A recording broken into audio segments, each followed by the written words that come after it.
Okay, I'm back. So, tuloy natin tong kwentuhan natin. At pasarap na ng pasarap, di ba? Mas madami ka kasing nalalaman, mas lumalalim ang iyong freedom at saka joy. Parang kusina yan eh. Pagka kayang-kaya mo na maggisa, mawawala na yung nervyos mo. Di ba?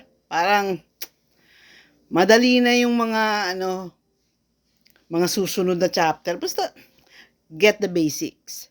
Ako, ang binibigay ko pa lang dito, basics, ha? Kasi pag pinasok ko na sa inyo yung mga mysticism, monasticism, tutulog kayo. Tutulugan nyo. Kaya ang suswerte nyo.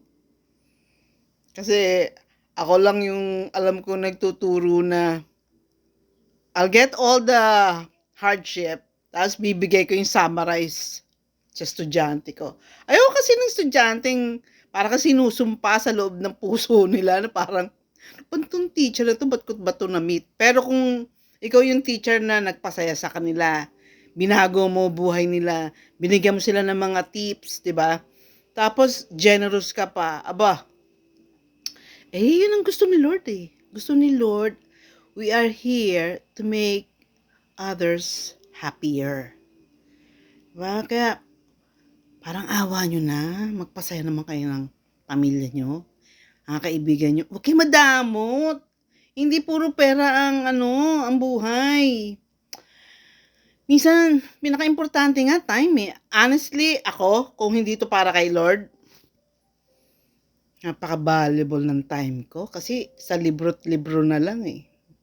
Kulang na yung time ko para basahin ko lahat. Kaya lang, nung nireveal sa akin ni God na, Joyce, you have nothing to worry about. Lahat ng gusto mo dito sa mundong ito, more pa bibigay ko sa'yo. Meron din books sa taas. Meron books, mga library sa heaven. Not only that. Alam mo si Lord, pag nag-comfort, kinakala makuha mo to eh. Kinakala maging close mo si Lord Jesus. Kasi, lahat ng role, tatayuan niya for you. He's a friend. He's the Father. Kasi, the Father and Him are one, pero magkaiba sila ng personality. Pero on earth, kaya nga diba, tinawag siyang everlasting Father. Di ka iiwan. Pero pag ibinigay naman sa'yo ni Lord, si God the Father, sa akin, yun yung highest gift ko eh. Nung ma-experience ko si God. Ang tindi nun, hindi ko kaya paliwanag yun. Iyak lang ako na iyak. I've realized, hindi pala malayo ang heaven. Talagang pinaramdam niya sa akin yung presence niya. Parang, I'm here, girl. Naantay lang kitang itodo mo. Hindi darating sa iyo si Lord hanggat hindi mo inaayos ang puso mo. Kita mo yung, Proverbs 4:23. Above all else, be careful with your heart. Ang heart na sinasabi ko, hindi yung Valentine's heart, kundi yung ano talaga, yung core mo. Core!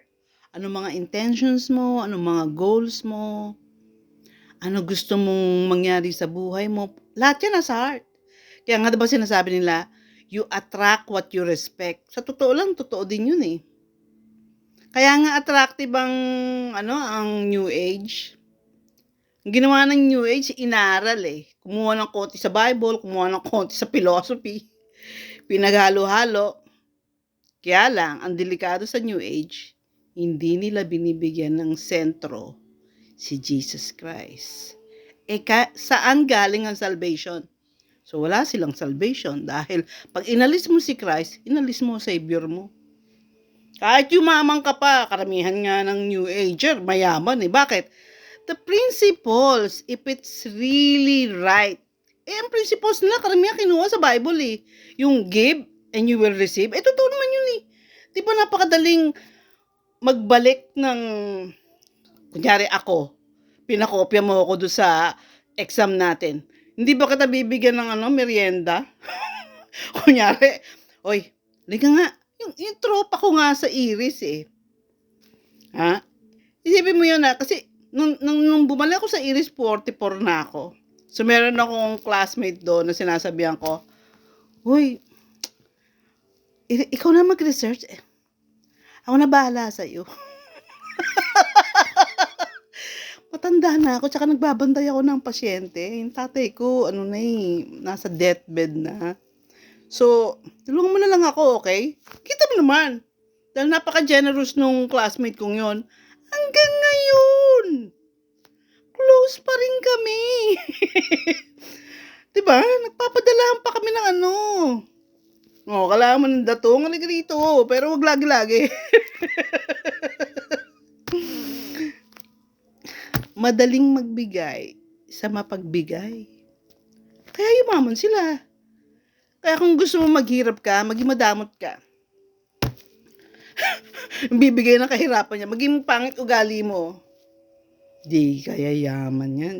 Yayaman ka niyan sandali lang pero hindi nagtatagal.